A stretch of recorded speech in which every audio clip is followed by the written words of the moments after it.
Faire ses courses dans nos hypermarchés. va-t-il devenir trop cher? C'est la question qui nous intéresse aujourd'hui en cette période d'inflation. Va-t-on voir les prix de nos produits alimentaires exploser?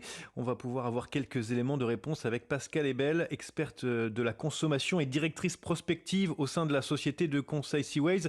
Bonjour Pascal Ebel. Bonjour. Alors, il y a quelques jours, Michel-Édouard Leclerc, un patron du groupe Leclerc, tirait la sonnette d'alarme.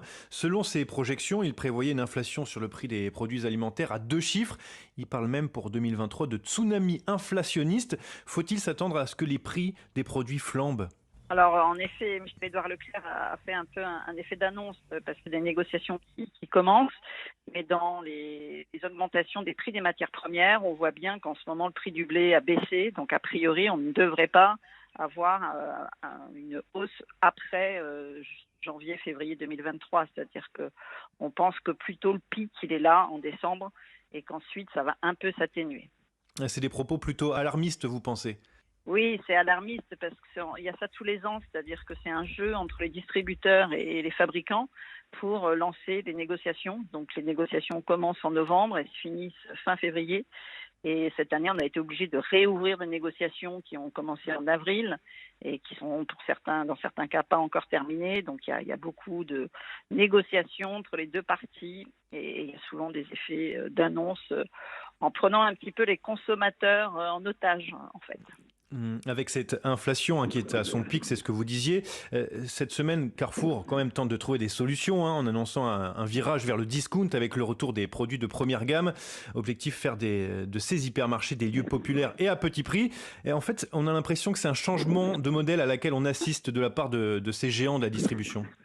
Oui, Atacadão est très différent puisque c'est un modèle où il y aura très peu de références avec des négociations pour des gros volumes et tout sur des palettes. Donc en fait, c'est un modèle qui permet de réduire les coûts et ce qui va faire qu'en effet, on aura des prix beaucoup plus bas. N'oublions pas quand même que quand Aldi, Lidl étaient là, on avait ED, une marque de Carrefour qui était aussi du discount et qui a été repris en main en changeant le nom du magasin et ça s'est appelé Dia, mais ça n'a pas tenu du tout puisque Dia était l'enseigne discount de Carrefour à l'étranger et donc avec des produits un peu différents que ce qu'il y avait chez ED et ça n'a pas plu, ça n'a pas marché.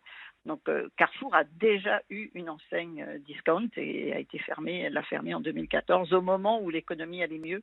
Donc ces modèles low cost fonctionnent quand on a un contexte économique difficile et que beaucoup de gens ont besoin d'avoir une offre pas chère dans un environnement avec moins de services.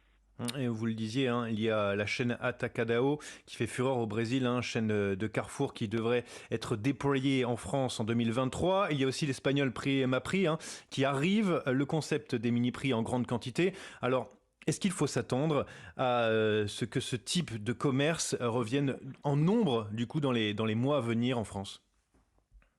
Alors, on se souvient de ce qui s'est passé quand les hard discount allemands sont arrivés.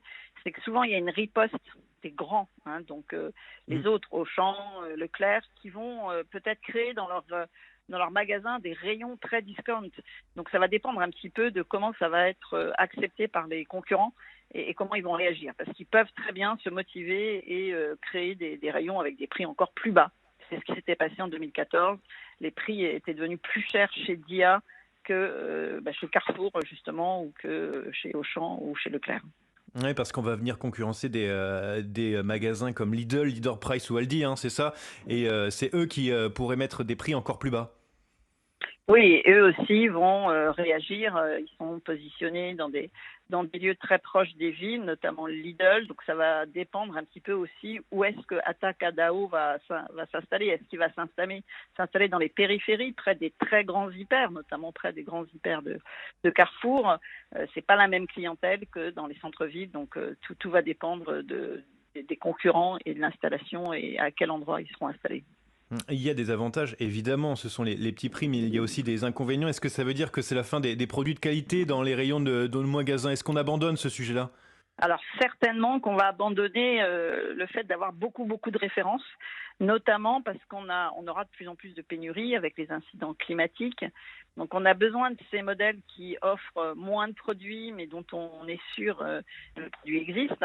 Et notamment, les prix alimentaires vont rester assez hauts. On a devant nous des années avec des accidents climatiques, donc il faut s'habituer à avoir une offre moins pléthorique qu'avant. Le modèle de l'hypermarché avec beaucoup de références est en train d'être remplacé en effet par des magasins plus simples avec moins de choses dans les magasins.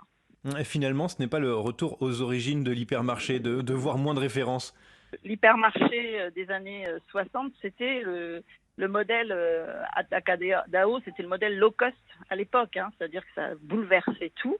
Et aujourd'hui, des modèles comme ça de discount, low cost, arrivent en révolutionnant les choses, en proposant d'aller plus vite en caisse, d'avoir moins d'hôtesses et en ayant beaucoup moins de produits et beaucoup moins de marketing surtout. C'est qu'il y aura beaucoup moins de publicité, de prospectus partout.